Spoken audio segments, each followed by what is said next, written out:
In this episode of Investors and Operators, we're going to mix it up a little bit. I am joined by two amazing individuals, Marc Cabrera, who is a former investment banker doing, I think, over 25 years, board member, have had 4 private equity exits, 1 company exit, 2-time Ironman, current volunteer firefighter, and our senior correspondent for all things barbell instruction, currently residing in the state of Colorado, taking Telluride. And Marc and I have known each other for a few years now. And I really refer to him now for all things selfies on LinkedIn. He is the expert. And so we're going to now talk about Mr. Kevin Stark. Kevin, you and I know each other from 51 Vets. I think you spent over 20 years in the SEAL teams, former BUDS instructor, have done a whole bunch of stuff, including being an ultra marathoner, a dad venturer. You complete 135 miles in Badwater, which I like doing extreme things. That just seems like a bad idea of something to pay for. You're currently a leadership coach, a speaker, a retreat guide. And I just love that dad venturer. So we are going to talk about a number of things today. There are no rules. Trash talking is permitted, probably encouraged. And we'll be talking about finding and aligning with a personal mission when you exit an organization, which gave you a mission for decades. We came up with some other topics. Mr. Cabrera, you did suggest this one. So I'm going to start with this question, Marc. Is there life and meaning after 25 years of investment banking? I think the better question, Jordan, is there life and meaning in the 25 years of banking?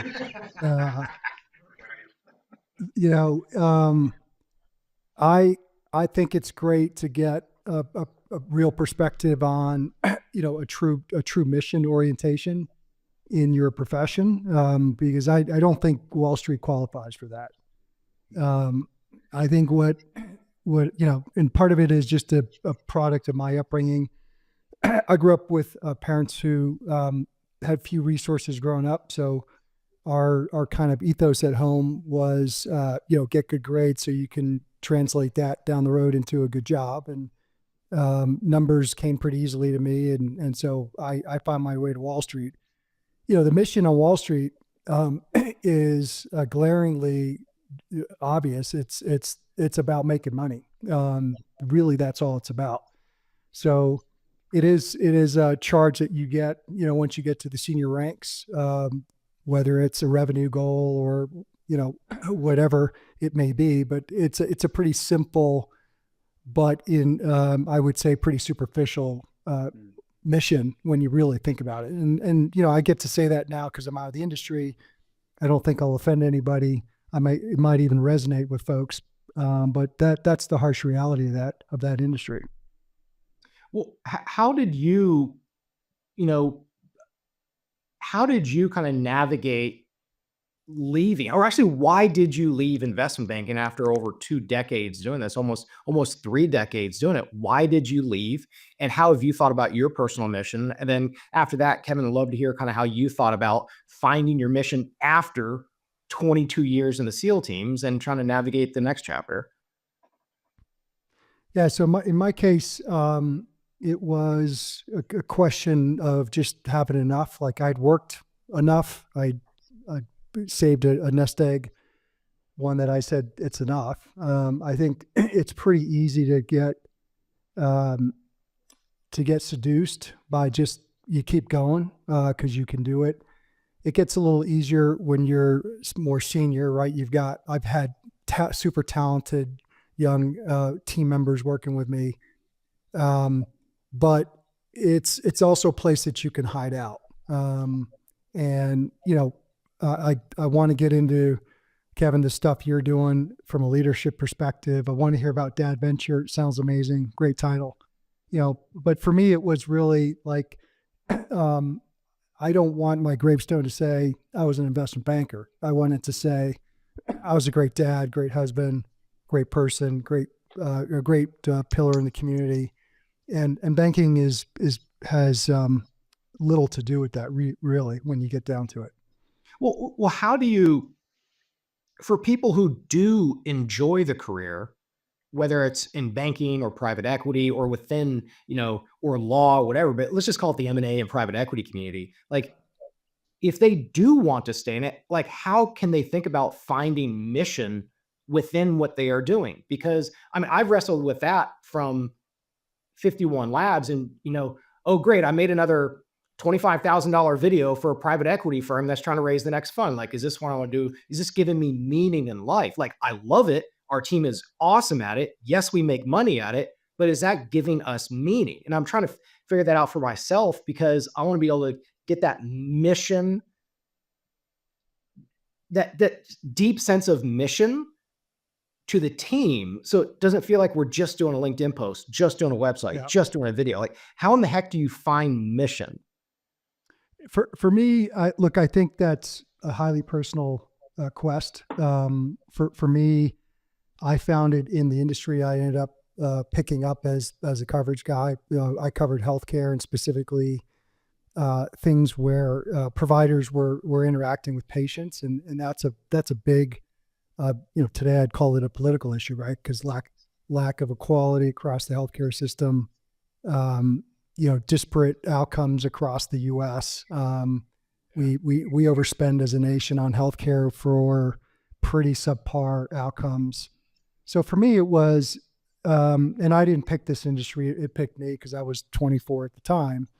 But down the road, it's like, oh, I'm doing some good here. I'm helping some cool models evolve. I had early in my career, I worked with some of the big energy producers. I'd worked with companies that owned tobacco, and my first job was picking tobacco. Like, it's, I didn't want to, I wouldn't want to have a career associated with tobacco or things like that. So there was I would call it a derivative mission and kind of path that I felt good about in what I did. But that's maybe as good as it gets. I don't know a lot of folks that do this for a long time and say they love it.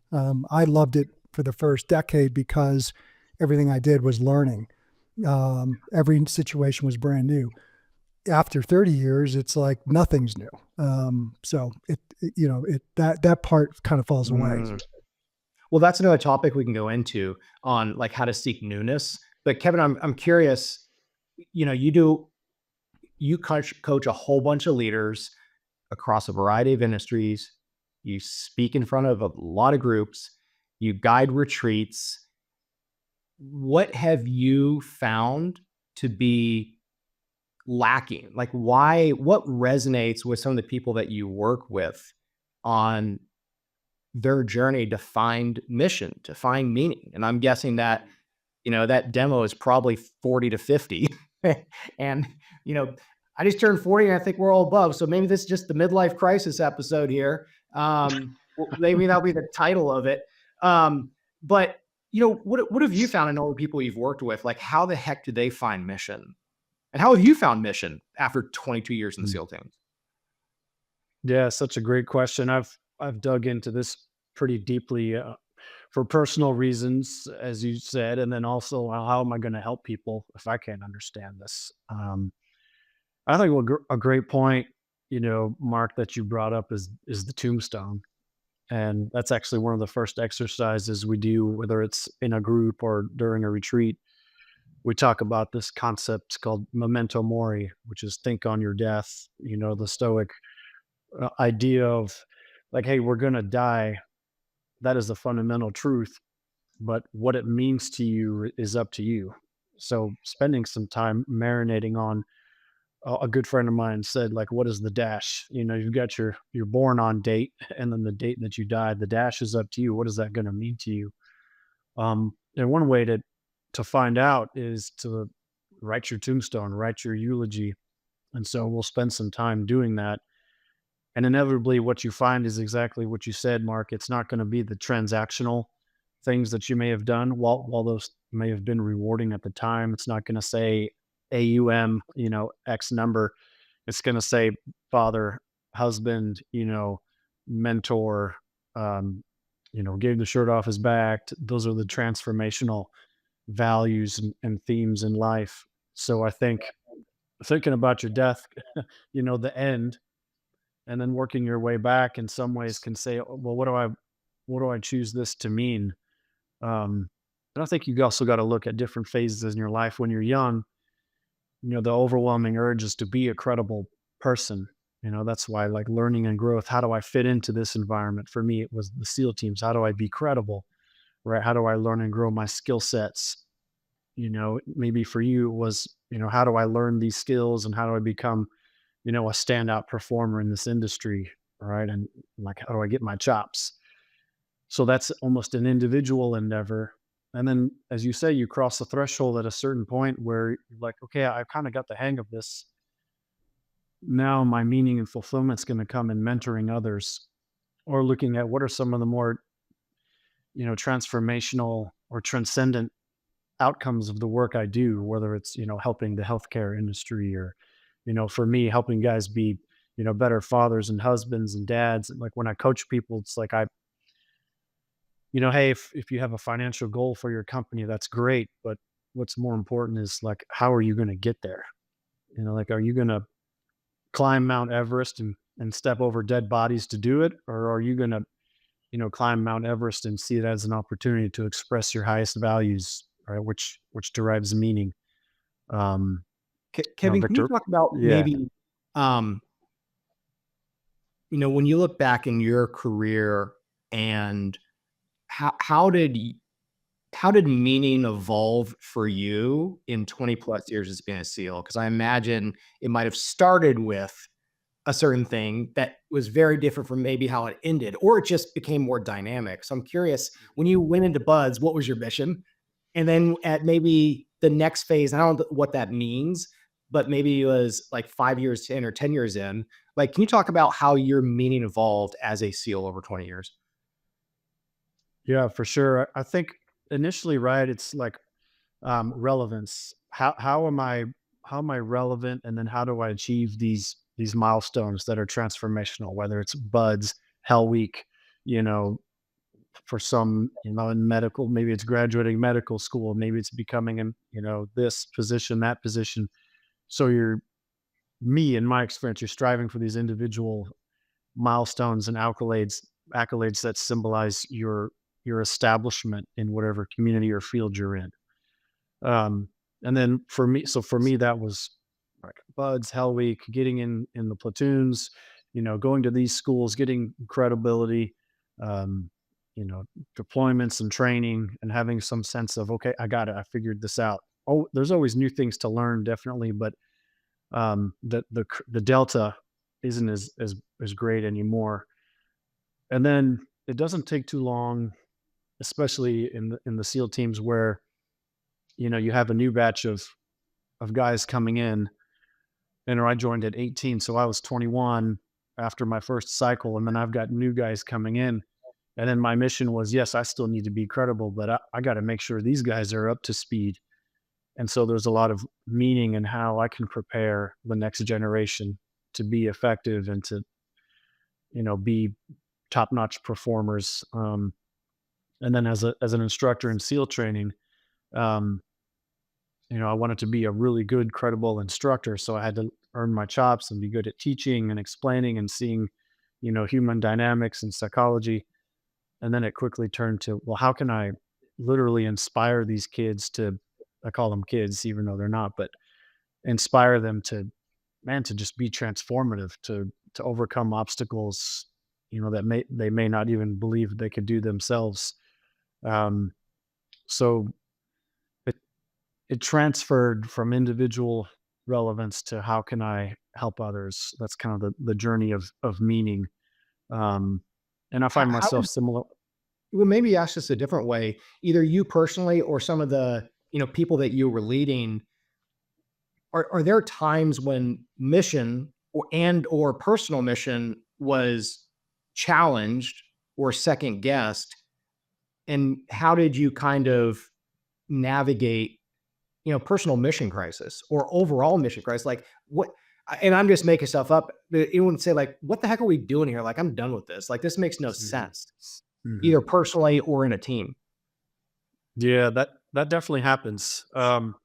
And it's very unfortunate when that happens, especially when you're around other humans, that you really care about, that are working extremely hard, and you pause and you're like, what the hell are we even doing here? Meaning the outcome of my efforts, my work, and my risk don't make sense. I don't understand it fully, or I don't see a very strong perceived value on the energy that I'm putting forth into something.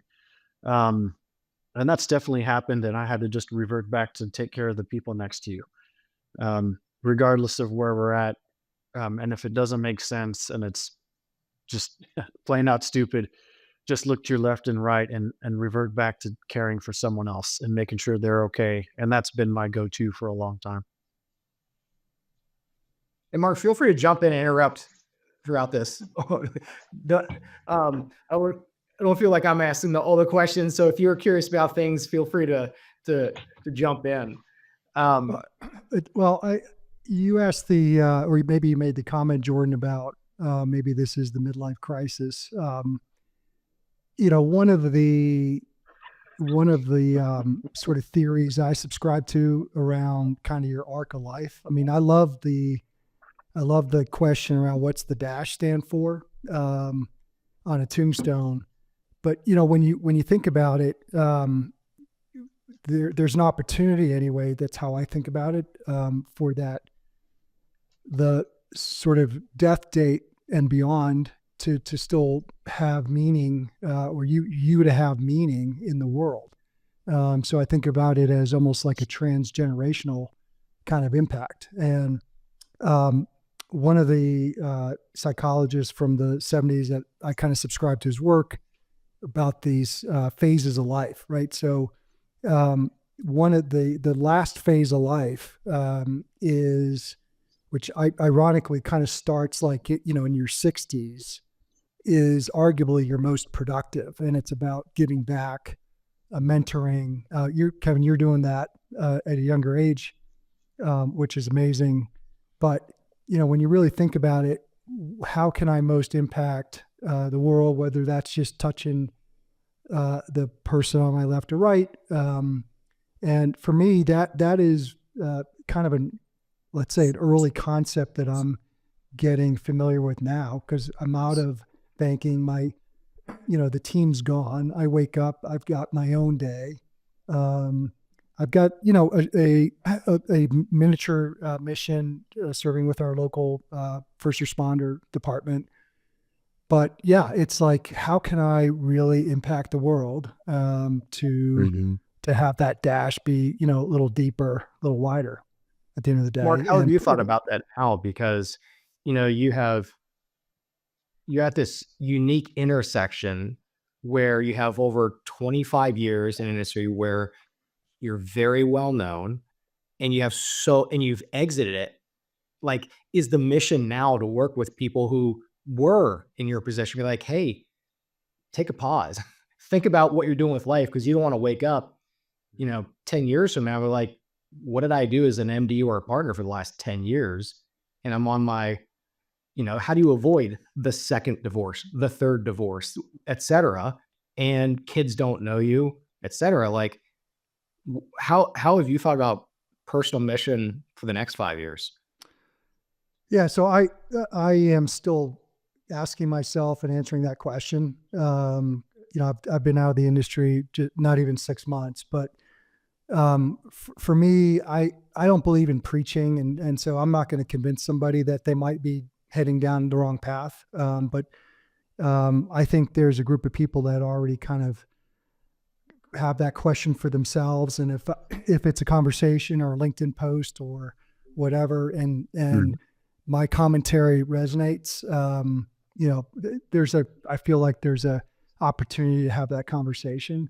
But for me, it's a little bit of, hey, I think I made some mistakes in how I sort of took my path. But I also am a big believer it's never too late to kind of course correct. And so whether you figure that out at 40, 50, or 60, I love the idea of career mapping. Sort of pick your go to the Northwestern Mutual longevity calculator, figure out when you're likely to die, put it on an Excel spreadsheet, and work backwards. And if you do that, you're like, man, I might have another entire career ahead of me, and maybe that career is, being a mentor. Maybe it's being a leadership coach. Like, there is ample opportunity to, let's say, execute that personal mission. And I think for most high performers, that personal mission is about giving back and serving others who are coming up a similar path, as you point out, Jordan. I think a lot of that is missing in the world today, right? We don't really have mentors, and the big institutions that used to serve that role are really kind of have lost their credibility. It's so interesting because the word mentor makes me think about something else that has been on my mind of being a coach. And I have a whistle somewhere on my desk. I just cleaned it. I have a red whistle, and it just is that reminder. Like, I bought it off Amazon. I'm like, my job is literally be a coach. Like, don't be a manager, be a coach. And that means like believing in your athletes, understanding where that athlete is, how they want to grow, when to push them, when to pull back, love them, care for them, push them. I'm kind of at this transition stage of, like, when you're starting a business, you're doing everything you can to bring attention to the business, to the individuals doing it. And now that we have a business and a team, I need to shift my identity and evolve my identity to focus on the team and the individuals, and how to coach them. And so it's almost that reminder of, like, who gives a crap about me? Like, I want to shout out them and really care about them as individuals and where they are at, and then do the systems and the processes to make sure that I'm helping them grow as an athlete. And seriously, like, Mark, when I think about the word you mentioned, preach, maybe it's just what I need, but like, I want you to say to me, I know your story. Here's what you should do. Here, like, I actually like the direction, because I like, or like, here are 3 options to consider. Here's my rationale for that. Like, I need strong coaching, because and that's why why I'm doing this and not going to therapy. Number one, I want to save some money in health insurance, but also number 2, I think that it's people who understand the industry and give more direction. I don't know, but what are your thoughts? And maybe it's not preaching, it's guiding or I think there are a teaching. lot of people that want to be told what to do. And I've worked with a mentor in the past, and if I posed that same question to him, like, "Hey, dude, I need you to tell me what to do," what he would say to me is, "I hear that you need me to tell you what to do," and he would leave it at that. Yeah. This also sounds like a parallel discussion that I had with Jing of, like, just tell me what to do. No, Yeah. that makes it more difficult for me. Yeah, it does. But that's the journey, and that's the growth, right? Um, Well, it's interesting because, like, when I think about triathlon training, I have a coach who literally just tells me what to do, so I don't have to put the brain power into this week. What are my workouts? What's the rationale yeah, behind the workout? And so I can maybe relate it's to that. It makes life easier. It makes it more convenient. I want to avoid using the word lazy, but I feel similarly lazy in, like, hey, coach, what's on tap for this afternoon?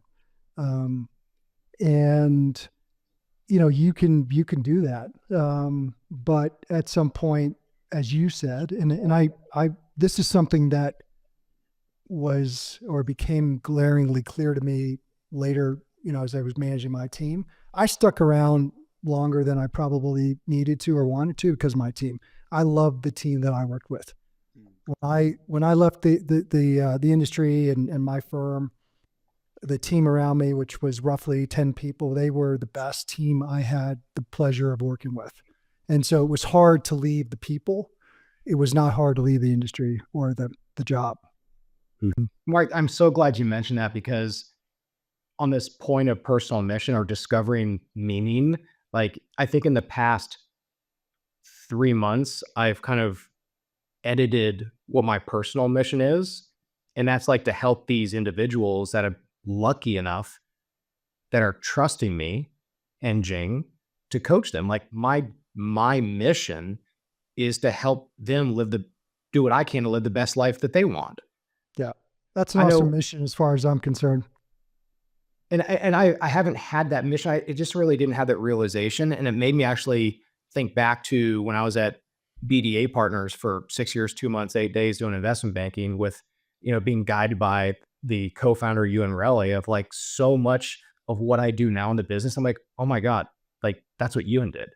And like, and how much he made me grow. And my life is completely different because of him. Like that was like one of those realizations, like that's my mission. And if we Yeah. make So money, it cool. sounds like you're giving it back, almost like you're not aware of it, right? You've been doing it. Now you connect it back to one of your first leaders. Um, I've had, the pleasure of working with some fantastic leaders, and I've worked with some folks that I thought weren't great leaders. Doesn't mean they weren't talented in what they did or in the industry. In fact, a number of them were. But that's not leading, right? That's just, I'm just a support person in a certain role, and I'm kind of missing out on that leadership.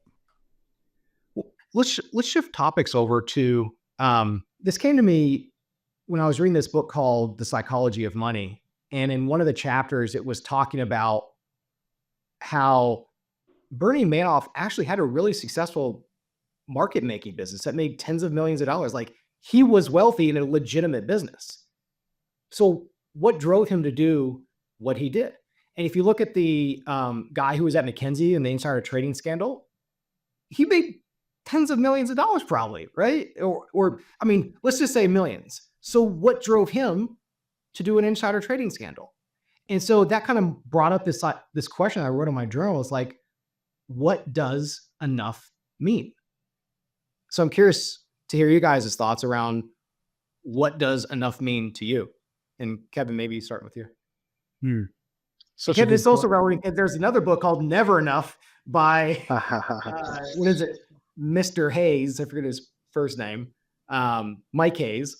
So like, how do you balance these? How do you, Kevin, balance enough with never enough? Yeah, such a good question. It's almost similar to someone that's working on like a deadlift or a bench press, and it's like, okay, if you're gonna, like, how much is enough? Like, at what point do you exceed anything that you would ever like normally lift anyways, or like at what point does the process of developing your strength in that area become like greater than the outcome you're shooting for? So, I mean, I can't speak for those guys. I don't know, but somewhere along the line, if the meaning of earning enough money to provide X, Y, and Z is gone because you've already provided X, Y, and Z. So maybe then at that point it becomes a tool and a means or a vehicle for something else. So I'm not sure. I mean, that's a good question. I mean, I don't know. I Well, how think would it's you currently define enough for you right now? Like, and I think Ramit Sethi has this idea of like, what does your rich life look like? Mm. And not just financially, but just lifestyle and everything. And that's this weekend, I'm doing this exercise with a group of friends, and we're like, what does our rich life look like? What does enough actually mean? I'm Mm. just kind of curious to know what you guys, how you define that now. Yeah. I mean, I already have it because I don't. A rich life is waking up in the morning, the sunrise this morning, being grateful, hugging my kids. Like I am not dependent. Like, would I love to make some more money so I could, you know, do whatever with it, pay something off, or like, hey, yeah, as you said, like generational, sure. But my enough and my well being, I cannot attach it to that. So that would be one thing. Like, wealth and richness is this talking to you guys right now on the phone. It's hearing my kid outside. You know what I mean? Like um, so does that mean I stop trying and I stop trying to help people and I'm like, not disciplined financially? Of course not. I still do that, but I try to be really careful at chasing things to make me happy. Um, I think there's great meaning in being allowed and allowing yourself to be completely present and aware and grateful and not be dependent on anything outside of yourself to be. Easier said than done, right? But so that's probably a backwards way to not really answer your question, but that's how I would approach that. It's like enough is where I am. Doesn't stop me from striving, from applying and looking for things, but like Then why did you do the 135 mile Badwater? Like if you had you've done enough physical things in your military career. Why that? yeah, so that wasn't a physical thing for me. Um, First, I enjoy training for an event. You're in the small minority of people who would say that. No, not meaning like it wasn't a physical challenge. Like, of course, it was a physical challenge. It was more of a vision quest for me. So it was, who am I when I'm in a very hard situation in the desert? Am I am I going to put myself in that situation? Like, I really believe in like my values and what they are. Well, let's put them to the test. Let's do bad water and see if I can still say please and thank you to my crew and still maintain a cheerful heart when I see them, when I'm shit in the bed, basically, because I knew that would happen and it did right away. So that was actually my goal, and my goal was actually to kind of transcend mind and body and see like, hey, what's there spiritually for me. So I didn't mean like it's not going to be physically hard. It was physically hard. But I was seeking to do that for different reasons. And also Badwater was, 37 hours, but it took months to train.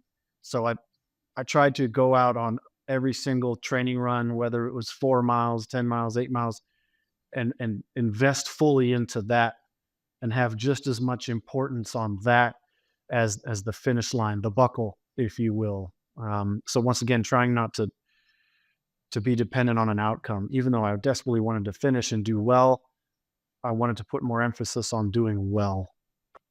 Can you remind me what time did you start the race and what was the temperature? I know we shot it like a year ago and I forget. Yeah, so they start in 3 different waves. I think it's like 7:30 at night, 9:30 at night, and then 11:30 at night. I was in the 9:30 at night group, and I think right before we started, it was like 117, 118 degrees. So it was pretty toasty warm. Yeah, it was funny. It's a Um, dry heat though, right? yeah, see, you're exactly right, Mark. Like I'm from like deep South Alabama, Yeah. and I would go on training runs like wearing this guy in the middle of summer, and people would drive by like, who the heck is this? And it was like the heat down here in the summer is so oppressive because the Yeah. humidity. And I got to Badwater, and don't get me wrong, it was hot, but there was a few times, and I was like, I'm glad I'm not doing this in Alabama because like that would be wretched. Like this is hot, but it's different.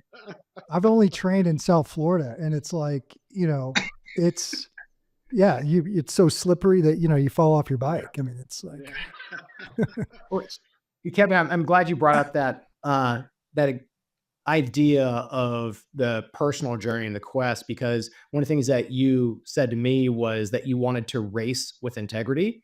And I took those exact words when I did Ironman France last year in June of 2024. And when I'm on that bike at the 8,000 feet, I literally told myself, like, this is going to be the best day ever. And I'm going to stop at every single aid station. And I'm going to say it literally to the people at the aid station, like, this is the best day ever. And then when I was on that run with the marathon along the beach, and it was at night, like every single aid station, thank every single athlete and smile. And then the second I got out of the aid station, like, put on a smile, and Jing took a picture and she's like, Jordan, I've never seen you smile in an Ironman. And so the episode that we shot together, and in that idea of racing with integrity, did have an impact on me, and I carried that over to that race. So I thank you for that and spreading that idea. Mark, What about you? Like, how do you think about enough Sorry, now? Kevin, you were going to, sounds like Yeah. you were going to add something. Sorry. Just 20 seconds here. Like that is one way to find meaning is there's a situation, right? Viktor Frankl in the concentration camps, like everyone's in a horrible situation or students laying in the water in SEAL training. One guy's got a big ass smile on his face and the next guy's got the 1,000-yard stare ready to go home. The stimulus is the same, but how you respond to it, how you choose to be in that moment can give you great meaning. So your Ironman run, right? I'm going to choose to say thank you to everybody and to smile. Um, that was probably a more meaningful experience than I'm just going to suck it up and drudge through this, even though there's moments where you feel like that. So I think exercising your free will and choosing an ideal for yourself, no matter your circumstance, that can provide you with a ton of meaning. Whether it's your wife asking you to pull weeds, right, which is my opportunity to to show up as my best or to be a turd. I wish I heard that phrase before my last half Ironman, my last race, Jordan, because it was awful. And I remember crossing the finish line, and my smile was because it was over. It was. Yeah. Yeah. So, But Mark, how have you thought about meaning after, a couple decades in investment banking and now doing this now? Like, or I'm not meaning, how have you thought about what enough means to you now?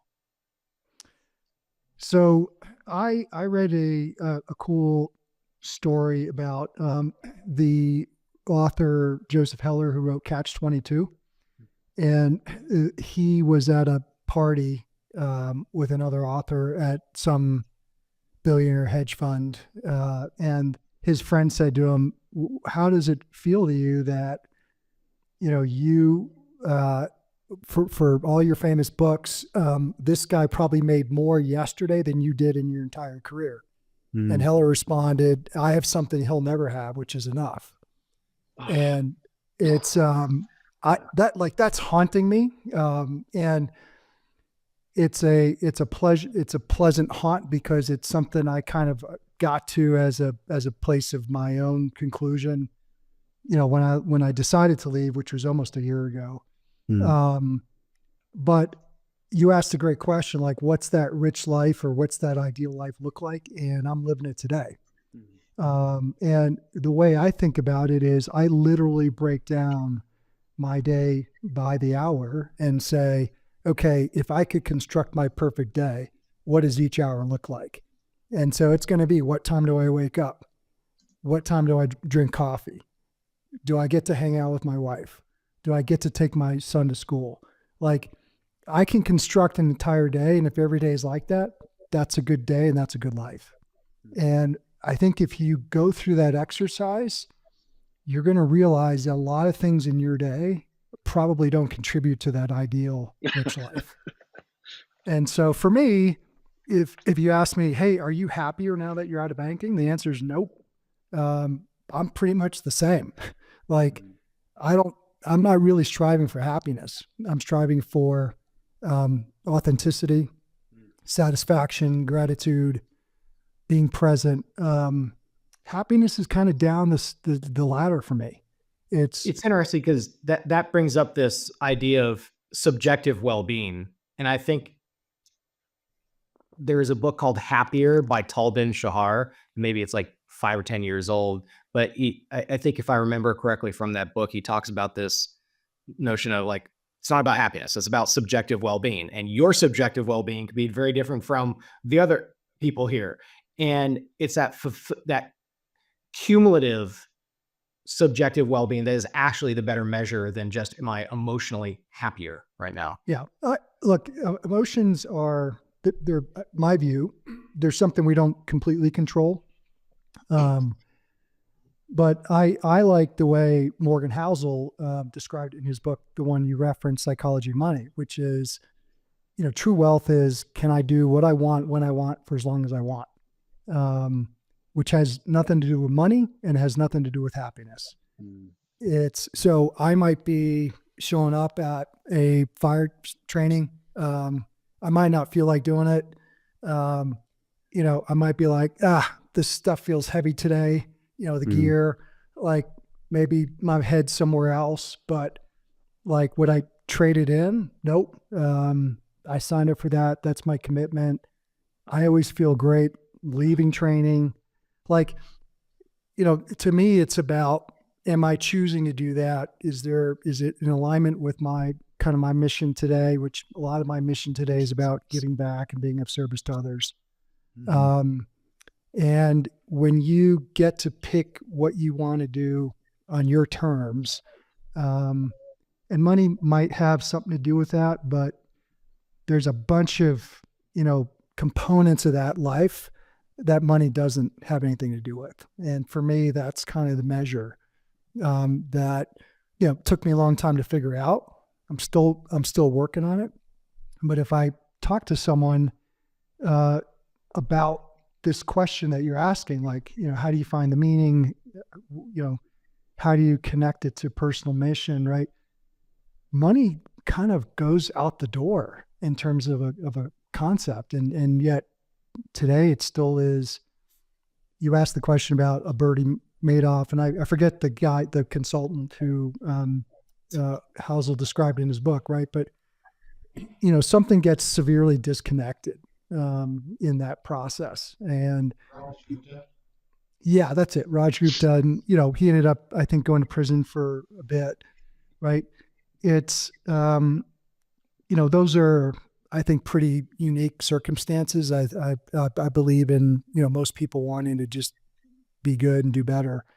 Its net worth at the time, according to Business Standard, June 2012, was $84 million.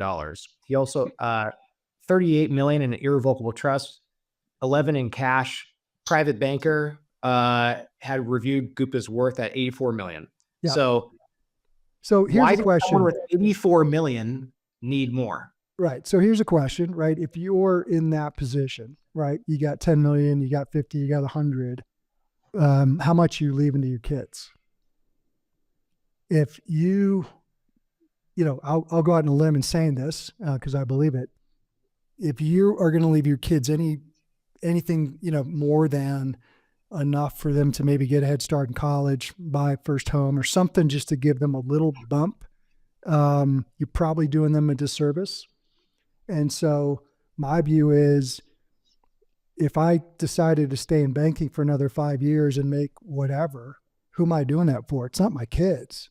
Am I doing it for a charity that I'm going to give to when I pass away? Like, what am I really doing it for? And that was part of the answer I came to when I asked myself, what's enough? What's the book that you read that really kind of prompted this whole? For me, it was a book by an author named Michael Easter called The Comfort Crisis. So he talks about Misogi, which Kevin, I haven't been on a Misogi, but Badwater sounds like a Misogi experience to me. A transcendent kind of experience that your body's part of that, but it's not the main focus. I read that book in 2 days, and that was really the prompt for me to say, how do I want to live the rest of my life? If I've already answered the question about enough, if I've already felt the burden of, not being fulfilled, not being connected to kind of what I'm doing, can I quickly pivot, create some discomfort? And, for me, I really believe and have a lot of confidence that discomfort is a great medium or venue to find, to reconnect you, whether it's just to reconnect you to yourself, reconnect you to your mission. When I left banking after my first 9 years and moved to South Florida, triathlon was that venue or that vehicle for me. It was like, I literally remember I hired a coach, right? Because I didn't know anything about the sport. And the first question I asked him, what's the hardest race in triathlon? And he goes, Ironman. I go, all right, I'm signing up. And he goes, and he was like, dude, that's insane. You've literally never, you haven't run you don't even own a bike. And I signed up for one that year, and it was my second triathlon ever. A lot came out of it. A lot of good stuff. What maybe kind of going through this, I want to explore a little more of this topic about kind of what are instances that we've done when we've had to endure, and how we got through those times that were really, really tough that built our endurance. And we don't necessarily have to limit it to races, which we all have in common, but maybe that's a place to start. But I'm just kind of curious, what are some times when you had to endure through something that was difficult? How did you get through it? What's the story? What are the lessons? What are some of the more practical things that people can take away from this? Maybe Kevin, if curious to hear what's on your mind. Yeah, that's interesting. Endurance, man. I've been an endurance nerd for so long in the mental space, and actually did a lot of work in enduring. When I was coaching and training people, I was just helping them. My original mantra that I took from the military was, okay, just suck it up. So if you're in a tough situation, how do I coach people and train people to endure? Um, and I kept doing it and doing it. I was training people. Okay, segment, break things up into pieces. Like choose how you're going to show up. Like manage your energy, blah blah. And then I distinctly remember just sitting there as I was white this little butcher block paper thing that I noodle on sometimes, and I was like, you know what? When I'm helping people to endure, there, it's like a race. You start your marathon. You have a certain amount of energy in the tank during your race. You are never going to replenish any of that energy. All you're doing is seeing how long can I take this energy, and how long can I maintain my rate of speed before either A, I cross the finish line, or B, the energy runs out. That's endurance, right? So you're taking some volume of energy or capacity, and you're just going to say, I just need to get through something until the inevitable end of it, and then I can replenish and recharge because A, the event is over, it doesn't exist anymore for me, and my circumstances change, right? So I thought, well, that I don't want to go home and say I get to endure my kids, or I hope I endure my marriage, right? I started thinking in terms of like endurance is awesome, but it's something I think that we have to do at certain times when, like, hey, I lost my job, or I was doing this, or I was working in a really crappy job. Like, I have to endure this. So I'm going to employ some techniques. But I think a better way to frame is like performance, where, I expend a lot of energy. I come down. It's like a series of sprints. I do my sprint, I rest, I recover, and then I can build my capacity to perform more and expend more energy. It'd be like if the three of us went on a run and I said, hey, tomorrow, guys, we're going to go on a 365-mile run. It would break us. And, maybe we would learn a lot, Hopefully. or whatever. It'd be like one hell of a spirit quest, but afterwards we'd be broken. But if I said, guys, every day we're going to run a mile for every single day of this year, like that would actually build our capacity. So I just throw that out there to start and say, to me, endurance is necessary. I think it teaches character. It is an amazing vehicle for you to be strong, but it shouldn't be the status quo for life. And I was looking at it that way. I was starting to embed these techniques and practices, and like, how can I just endure life, and suck it up and coach people that way, which was wrong.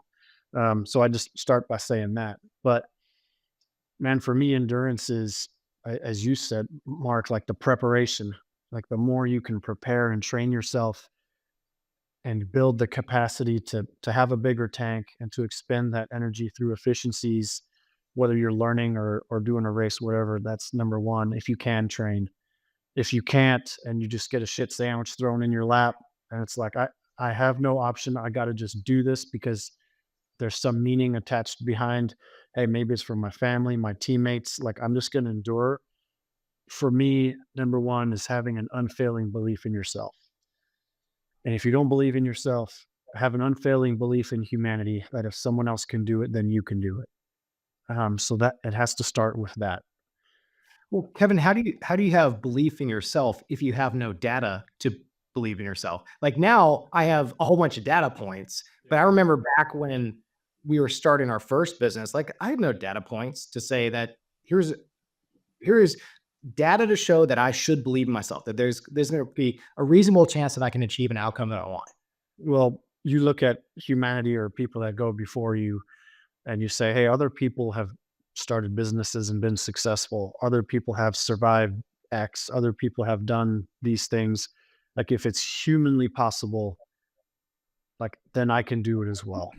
Yeah. Because that comes with a self-belief that if it's possible, maybe I don't understand, but I will grow into it.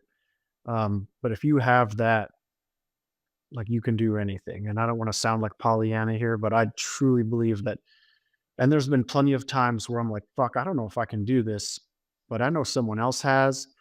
And like, if they can figure it out and if they can do it, like I can do it too. So I'm just going to borrow from the greatness of others until I've internalized it and rationalized it and established the skills to do it myself. Like, that's why it's so powerful to see the mentorship piece. Like when you see someone ahead of you on that path, that gives you the belief that like, hey, that person was me 20 years ago. I can do it too.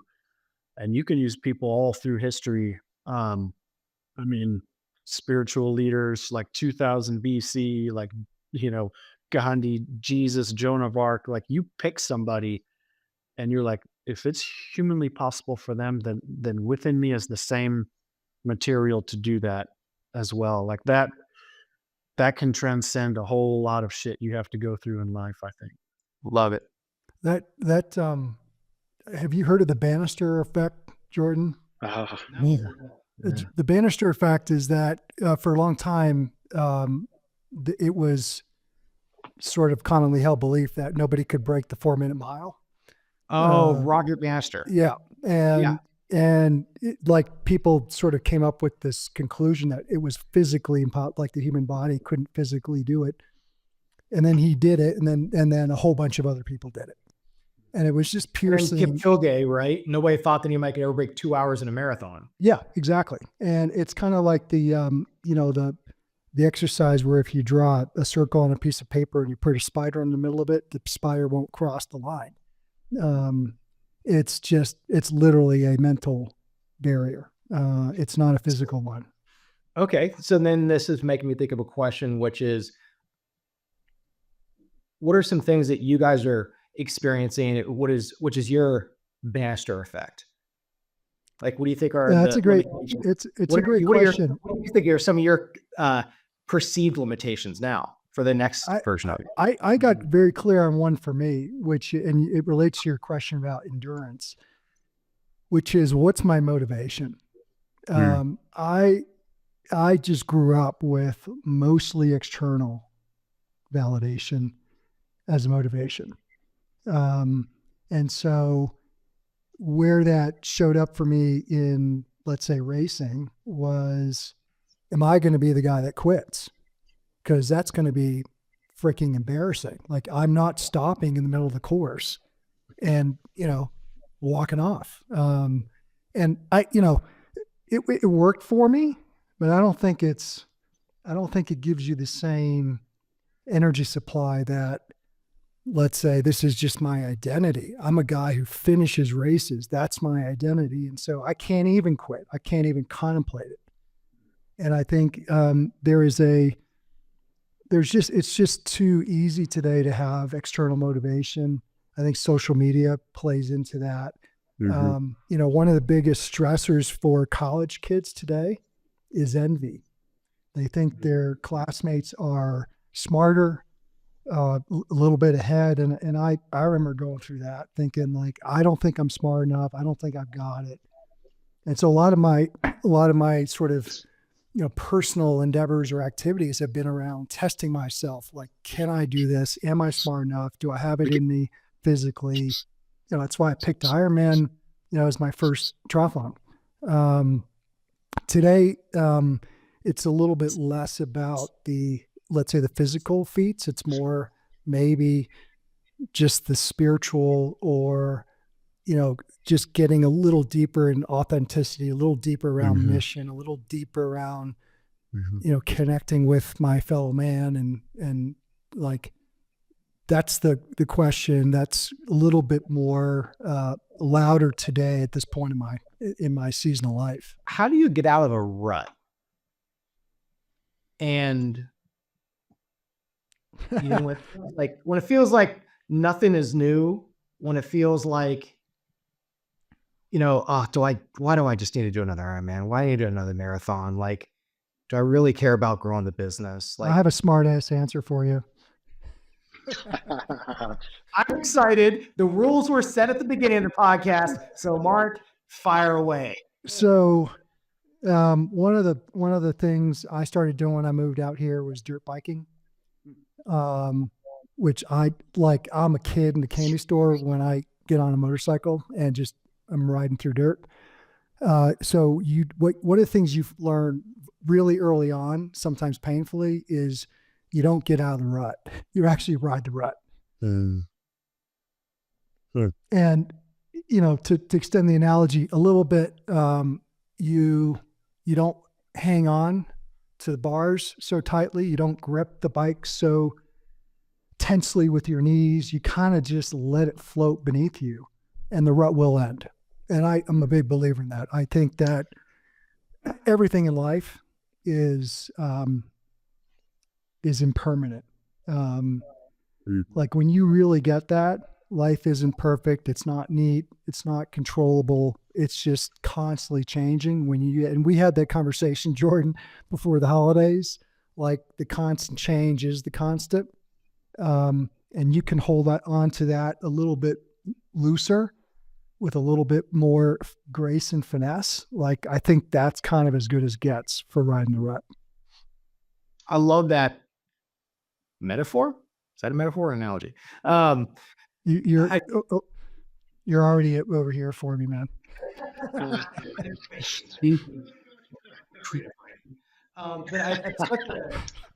It's such a good, maybe like a paradigm shift. Like, don't get out of it, ride it. And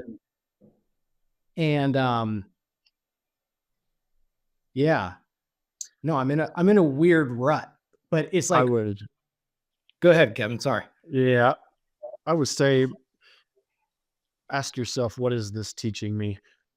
Like, if I have this feeling like I'm in a rut, okay, why is that? Like, what is this? What am I to learn here? Like, what is the nature of the rut? Like, what is that awareness coming from? And kind of, is it, man, I'm doing the same thing, I'm not growing? Then there's like, okay, growth. How do I add growth into this experience or something? But yeah, you can almost ask yourself that question is like, well, why did I use the word rut? And try to peel back the layers a little bit and see what comes out for you. I love that question, Kevin. That's as good as it gets. I think, Jordan, sometimes I think ruts, frustration, anything that's kind of that sort of negative connotation emotion is a learning opportunity or a teaching moment. If you want to maybe dig deeper on it, right? There's an exercise where you can literally write out your perfect day, hour by hour, and then you write out your day today. And you literally just compare them like in an Excel spreadsheet, and you figure out where is my ideal day different from my day today. And that may give you a clue as to where the rut is. So my current day is, wake up at 6:45 to 7. Kids come in and ask to play piano on the iPad. Those are some well-trained kids, Jordan, if they're asking you to play. It was, I think, 4:30, and the 5-year-old Hunter had a bloody nose. And I was like, just go fix it. Ask your fifth there. and the fire alarm was out of battery, so it just went off from 4:30 to 7. I was too lazy to get out of bed to go fix it. I just put my head over my pillow. And then when I was talking to Jing, we call that ants. And we say ants because we lived in an apartment and we had ants in our shower that I literally didn't fix for 6 months because it was on the other side of the shower. And do you know how long it took to fix the ant problem? 5 minutes. 5 minutes. When I just actually not when I decided, when Jing decided for me to go fix it. But so okay, here's the day. Here's the typical day. Let's just say 7 o'clock. 7 o'clock. Get calories in the kids. 8 years old, 5 years old, twins on the way. We're out the door by 8 a.m. Drop them off in the minivan. We're hopefully listening to some Disney or talking about their day. On the way back, I'll probably have a call with our Ukrainian team. We have 2 different calls. And then I'll have a call on Monday with the CEO of our nonprofit, 51 Vets. And then in the day from 9 to 4, I just feel like my schedule is really scattered. Or actually, it's like a zebra. There's too much packed in, and I feel like I'm not getting the most important things done because so many things I'm allowing to eat away at my time. So I'm very unstructured. And the team would, if they said, what's one of the things that annoys you about Jordan? It's like my calendar just moves around like crazy. Like what is supposed to be at 9:30 doesn't happen until 10:30. That didn't happen. Okay, that's 1:30. Okay, 8 p.m. tonight. I promise I'll get it done. Then 4 o'clock happens, get in the car. Monday is 5 o'clock swim team, 6 o'clock jujitsu, kicker hopefully home by 7:30. Tuesday is same thing, swimming, then jujitsu. Wednesday is karate, ballet, then jujitsu, 7 o'clock. Hopefully we're home, but it's more like 8 o'clock. Like that's a typical day. So 8 to 4. And I'm getting so much freaking quality time in, but I just feel like I'm getting nothing done at the end of the day or the most important things done at work. And now we have a shot clock, for lack of a better analogy, because Jing's due at the end of April with twins. So we got to get our shit together in terms of systems and structures and getting me more effective, replace her functions. I don't really know where I'm going with this, except that I feel unaffected at the end of a work day. It's good, man. It's a good share. Yeah. Man, sounds like riding a pretty gnarly trail. Like the whole week. If this is trail running, I'm like trail falling. I'm just like going on the side of the mountain, just tumbling down. Right? One of the things that I think I read this in Easter's book, The Comfort Crisis. One of the things that I got to appreciate about trail running or just rucking is that every single step, you might do thousands of steps. Every step is different. And, there's a physical benefit to that in terms of ankle mobility and ligament health and stuff. But when you think about it mentally, what I loved was the choice I had to make several thousand times about where to put my foot. Like that is to me, about as good as a meditation as I can come up with. It's just that repeatable process of like, all right, I'm going to step on this rock. I'm going to step over this log, whatever it is. Right. But I got to do it loosely. I got to do it quickly. When you share that schedule with me, dude, I feel a little overwhelmed.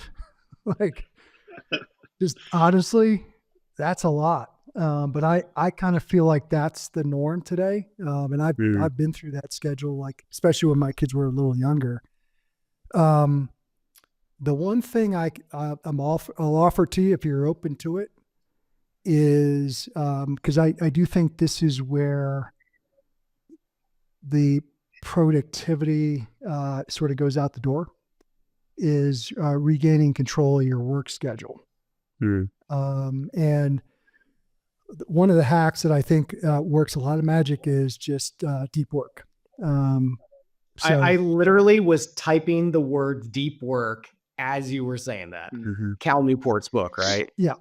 And it's a pretty popular kind of phrase on LinkedIn at least, because I think it's, it sounds cool. And it is, but I think it's a legit hack, and I'm not a hack person, but what the mental transformation is okay, if I tell my team you are not to disturb me between 10 and noon every day. Like, I don't care what it is. I'm doing deep work for 2 hours. The mental transformation is, can I get comfort knowing that I'm actually more productive shutting out the rest of the world and this crazy volatile schedule than convincing myself I'm slightly more productive just responding to all these fires and kind of reacting versus proacting. And that's not a natural leap.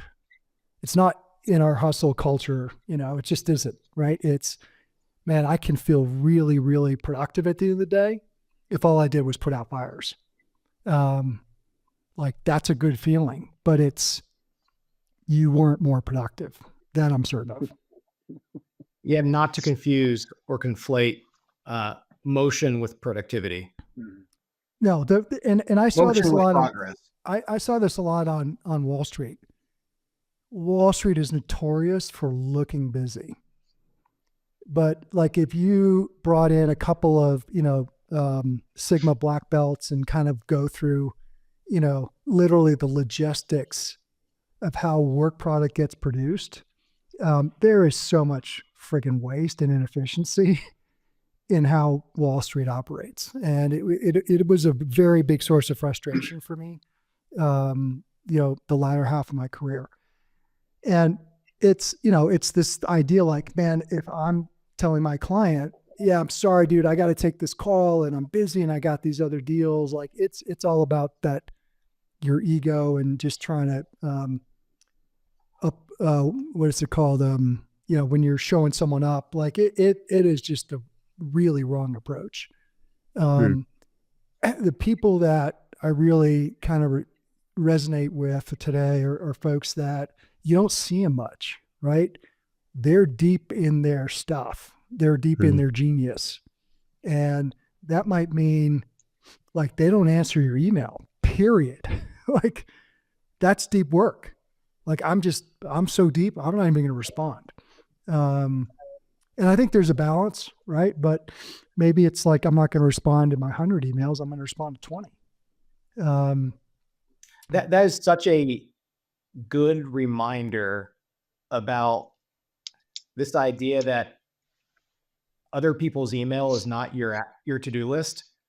Yeah. And I like that inbox zero feeling, but I almost like whenever I see Jing's email, I'll see like 4,000 in the inbox, and guess what? She feels completely calm. and she gets so much done. She is so effective. She's the integrator of the business. And I think it's that feeling of trying to get to inbox zero. That's activity. Oh, I did stuff at the end of the day because I kept it. Like my job as co-CEO was not to have inbox zero. My job as co-CEO is the most important things done. And I'll use maybe a little bit of a harsh example, right? But my mentor told me that an addiction is something you do that feels good in the short term, but has long-term negative consequences. And like when I thought about it in my own life, it was, that need to respond to everybody, the need to have zero inbox, the need, like it's all these little small things that feel good, like in the minute, hour, day, but in the long term are, in this case, they're not necessarily negative, but they're costing me something big. So think about, if you do the math and the compounding, take your next year and go, I'm going to spend my 210 work days times 2, right? Do that math and look at that quantity of deep work versus what you might do today. And think about the impact on your trajectory for your business, your life, whatever it may be, your training. I love that. And this, one of the things I wrote down here was like, pause, prioritize, go into deep work. And deep work sequence could be turn off email, turn off Slack. If necessary, put the phone on airplane mode, but like shut off the stimuli in order to go into deep work mode. And then you can reemerge from deep work if it's, a couple hours but you've had that time. I just need to like shut off all the different stimuli. Yeah, I would say put the phone in the other room, literally. Like there's been studies that have shown that even if you turn your phone off and you put it on your desk during a test, you do worse on the test versus putting it in the other room. Mm. Yeah, this is ADHD therapy. This is fantastic. I've saved so Look, much. it's to me. I mean, you asked the question about endurance, right? So there's an endurance component to this, right? It's The the endurance, energy management. Yeah. energy management. Whether it's I'm going to wake up and go, okay, what are the 10 things on my to-do list? Okay, what 5 can I eliminate immediately because they're just not that important? Okay, now I'm down to 5. Okay, what 2 more can I eliminate? And so by the time you get to your office at 10, it's literally 1 or 2 things, and that's where you focus the deep work. And it's look, the management is I've got to give up the dopamine hit. Like I just got to give it up, and because that's really what is being triggered with the notifications, the constant on, the inbox ping. Like those are small dopamine hits that are very easy to get addicted to. And it's also, that has to be like a rewiring of the brain, literally, and going through a painful transition as you recondition and rewire the brain to wanting a deep work mode. And I know what you guys have experienced, but personally, I know that it takes about 20 to 30 minutes to truly transition into a deep work mode. And then I can go in the zone. And I'll go in for like, I can go in for a whole day and reemerge. And I'm like, oh, apparently I missed a lot of messages. Yeah, and my guess is you could probably chew through those messages in 5 minutes, right? Because at the end of the day, you're like, all right, not important, not important, not important. The dopamine hit's gone at that point. Yeah, look, I think that's the discipline, but that's the opportunity. And it is, I think the energy kind of productivity around that approach is really pretty incredible. Let's maybe shift over to maybe our last topic, which is, I'll give you, I'll throw out a couple options and we'll vote here which ones you want to do. Option number 1 is, how do you maintain high sustainable energy post 40 years old, habits and routines? Option number 2 is how to not suck at being a father and husband. What do you guys want to go with? I mean, to me, they're pretty related. Agreed. Yeah, 100%. I mean, All right. Well, then, Kevin, start wherever you want. yeah, to me, and this is what we've been talking about is energy management is, you've, right. We're biologically, created to mimic the sun's movement, right? We wake up, right? Our energy level or capacity to expend energy comes up, but then the melatonin hits and we come back down, right? So how are we most effectively using that natural cycle? And at what point are we, if you think of yourself as a magnifying glass, when you're doing the work that requires creativity and thought and a lot of energy expenditure from the prefrontal cortex, that's when your magnifying glass is burning, and it's very, very, very finite where it is. But when the emails come in and the kids come in your office, it's jingling and you're like, fuck. And it's wasted energy. And then on top of that is the frustration energy of there being wasted energy. So Mark's exactly right. How are you setting up your day to where, hey, when I first wake up, man, I got a lot of energy. I'm really good at, maybe it's phone calls, tracking on emails, whatever it is. And then after that, I can block off, take a little break. And then I block off time to get into a 90-minute cycle of deep work, come out of that, and then I can reemerge, right? So you're in essence, like you're already on a sine wave. All you're doing is putting your day and building routines and habits to help strengthen that sine wave, right? So if waking up in the morning and going for your run puts you in a positive state, keeps you motivated, or starting with gratitude, if that just sets that trajectory up, like that's what you want to do with that routine. If you're running in the afternoons or later at night, whatever it might be, let's just make sure that that routine, that habit is a unconscious and conscious signal to you that you're transitioning into a new phase of energy expenditure, right? Like you as a dad mixing it up with your kids in the living room floor is a different type of energy than you as the CEO of X company or dealing with other folks, right? So what type of routines and signals are you putting in place to help you transition between the two? Because if you go in, and I do this sometimes, you go into the family in work mode, it's not congruent and there's misalignment. And then your kids or your wife, like, where are you at? You've been in your head all day since you came home. I just heard that yesterday. She's like, I was folding kitchen towels and I always fold them one way and I folded them a complete different way. She's like, where are you at right now? You know what I mean? And she knows because they're so aware. And it's because my mind, my energy focus was at work, not at home, because I didn't mindfully transition to that other place. So I think, as you said, the routines, the signs, the cultural artifacts, if you will, of your home, staging those to be cues to allow that energy to flow in a direction that you choose. Right. The biggest gift that we have is our ability to choose. So exercising that choice instead of letting an email determine where you're at in your state of mind.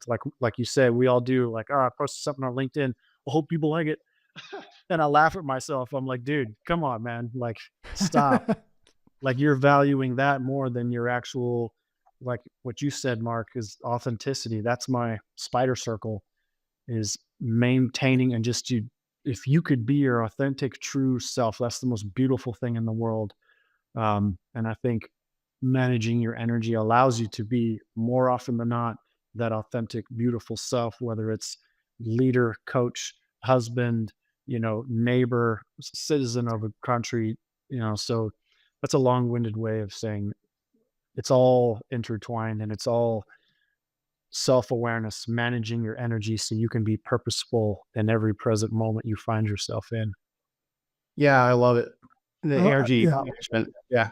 I think it's a great, that's a great visual. Like I like the concept of the sine wave. For me these days, Jordan, it's, I'm really striving to be neutral because I know life itself, the daily energy, the weekly energy, the annual energy, right? That there's a wave in that I just am going to ride anyway, right? So for me, one of the things I noticed was if I woke up, checked all my emails, raced to the coffee machine, like did all those things, I'd already lost a big bolus of my energy.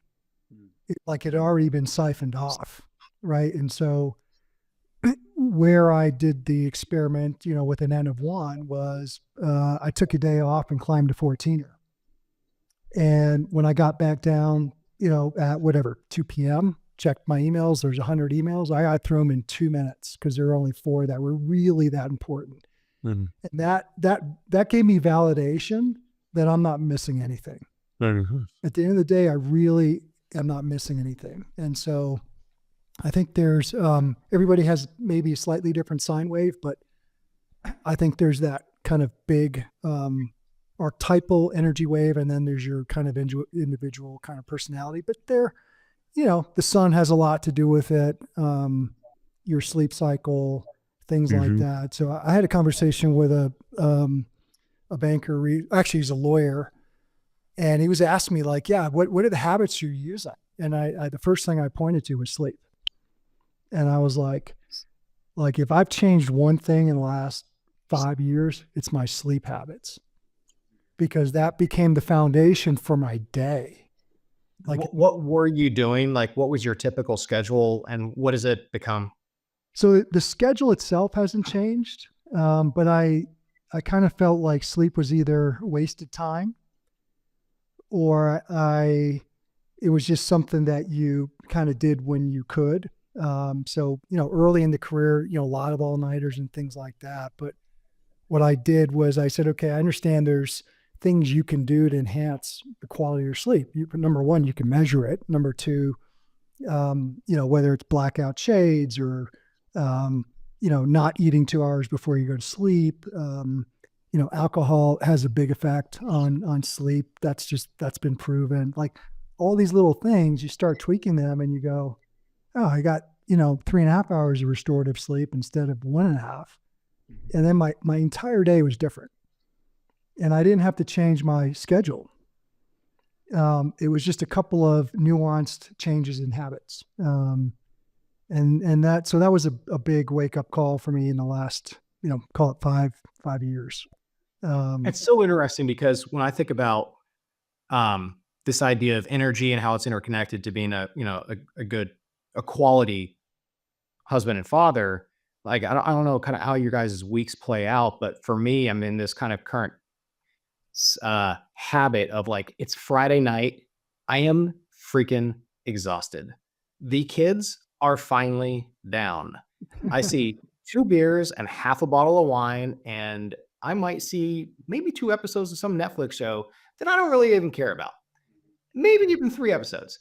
I might watch an hour of jujitsu YouTube videos. But I know I'm never, ever going to be able to actually implement, but it makes me feel good. So, and like, I'll wake up, instead of waking up at, call it 6 o'clock or 5 o'clock on Saturday to go train for my marathon, go train for an upcoming race, or Sunday to do the same thing. Guess who's pushing the kids maybe a little bit too forcefully, sometimes yelling like, get out of the room. And it's like 8:30 in the morning. Like, what the hell? That's not the energy I want to bring to my kids on a Saturday morning. But that happened. Like, how do I work backwards and reverse engineer? Like, what's the problem? What's the root cause analysis here? So we can bring the best energy to our family on a weekend. Look, I can relate to that feeling, Jordan. Like it's the song, it's Friday night. To me, the feeling that you have at that point is the indication that it's starting earlier in the week. Like, I forget what my wife and I call it. It's kind of like, you reach a boiling point, right? So boiling point could be, I've got all this emotion worked up around, let's say, something I've been talking to my wife about, and I blow up and I'm angry about it, right? I reached a boiling point. We're trying to essentially stay neutral. Like, that's our goal, is to not let anything boil over. So whether that's, I've got such a severe energy deficit that I'm collapsing on a Friday night, which is kind of how I hear what you're doing. Like, I'm sinking into myself. I am physically there, but I am mentally like, put me in the lazy boy. I'm going to find a beer and I'll be 30 seconds delayed in anything that my family says to me. Yeah. And I think that's that's where that energy management intersects with being a great husband and great father. So my kids are a little older, so they don't necessarily even want to hang out with me. My oldest is 20. My youngest will be 13 soon. Right. So for me, it's not that they want to hang out with me and I've got tons of unstructured time, but I do think a lot about having complete presence and sort of just showing up fully and authentically in the moment that they choose, that they want to, whatever. My daughter wants to talk to me about some article she wrote or about some current event, or my son's like, hey, Dad, can you show me, how to fix this on my mountain bike? Like, that may be a sum total of an hour in an entire week where I'm spending that time, because the rest of the time they want to hang with their friends or whatever. But that hour, that just puts a sort of a tighter tolerance on how I need to show up for that hour, because it's that hour that's the quality time with them. And so it backs into, all right, how am I managing the rest of my hours in the week? And that gets, I love just how you describe it, Kevin, right? It's riding the sine wave, and figuring out how I can ride that, because the reality is that, that's all the energy you really need. You don't need to manufacture it, on your own. I would ask, are you upset at yourself when you do that? Are you disappointed, or is it more like, because one thing would be like, so what? Like, what is the Friday? The kids are down. I have a few beers, watch some Netflix, and just kind of like, what is it Well, about that you want to change, or that you're, It's if you less do about want to the change it? activity and it's more Uh-huh. about the extent of the activity. Mm-hmm. And so like I love like really enjoy movies. I really enjoy shows. But I think it's symptomatic of something is happening during the week that needs that type of release. Okay. And then there's the guilt of waking up in 9 o'clock and like shit, like I should have done my run the Saturday.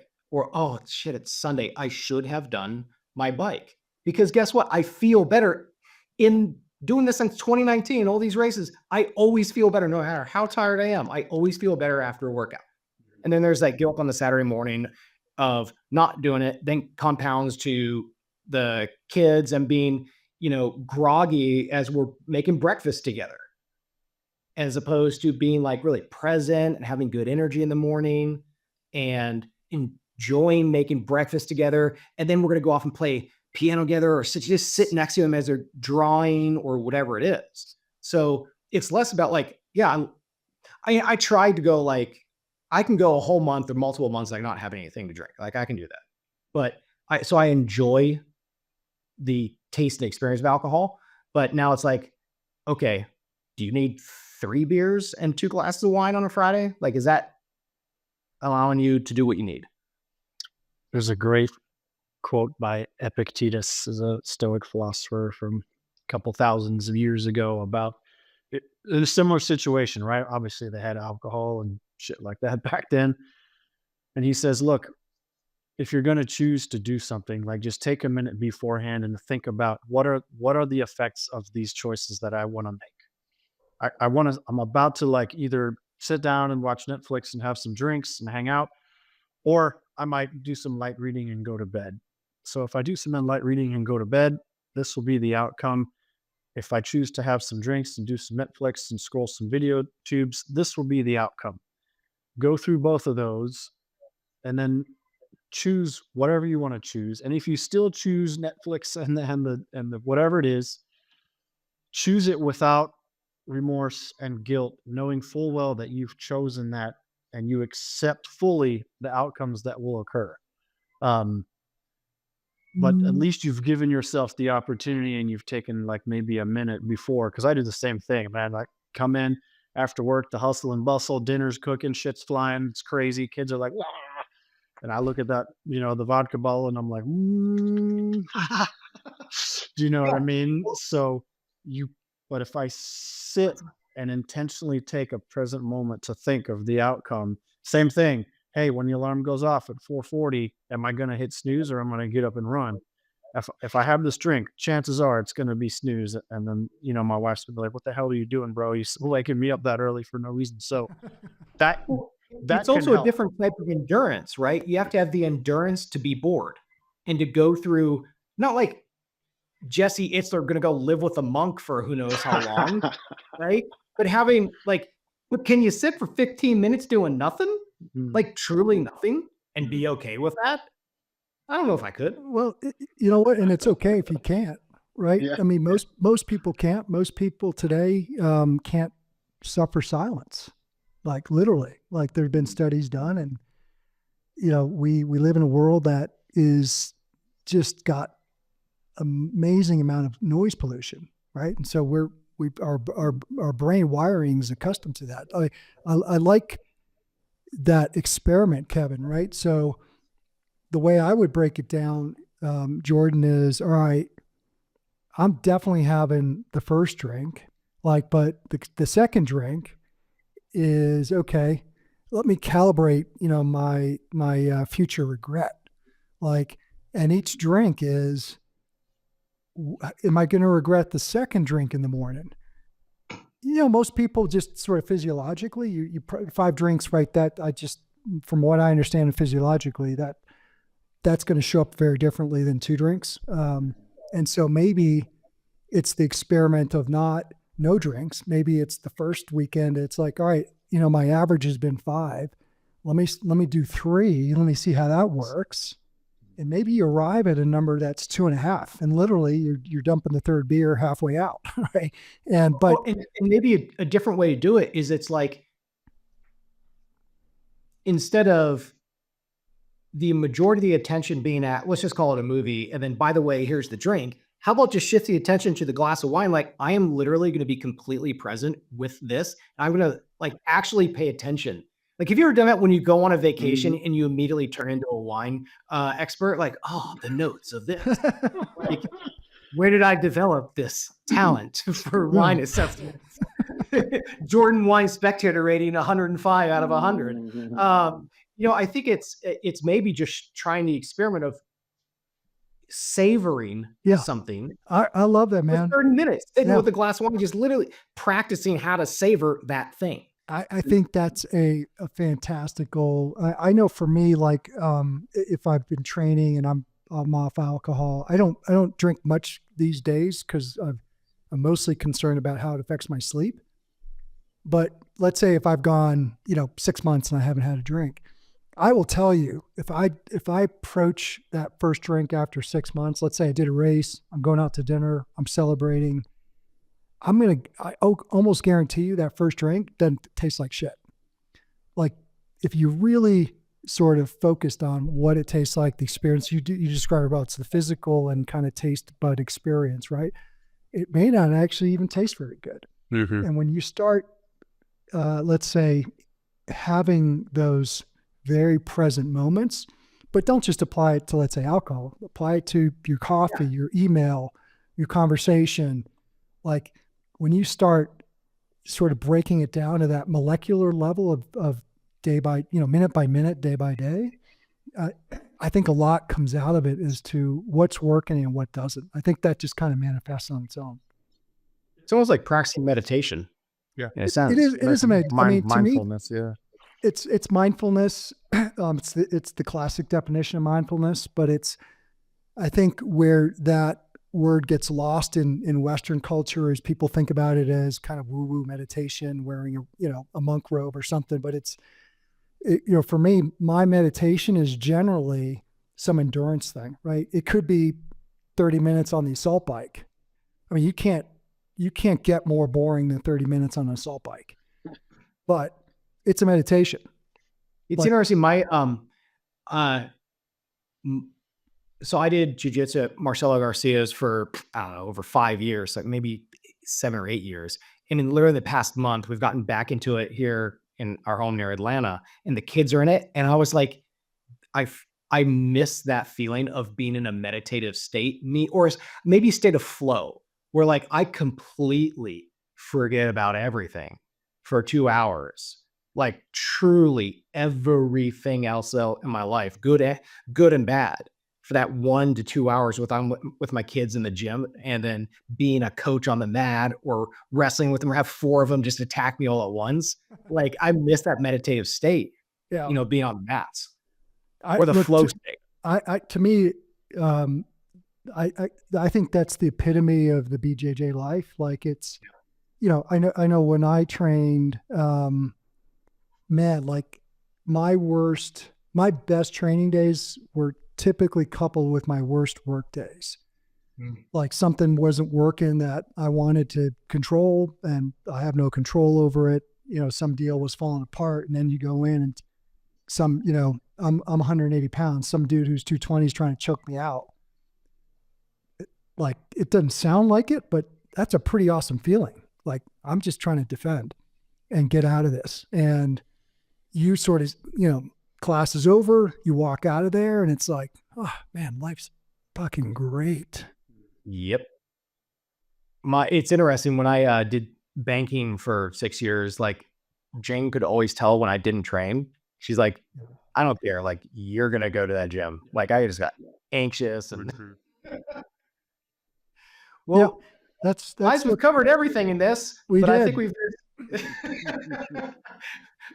episode 1. We should do this again. It's a blast. This was a privilege, man.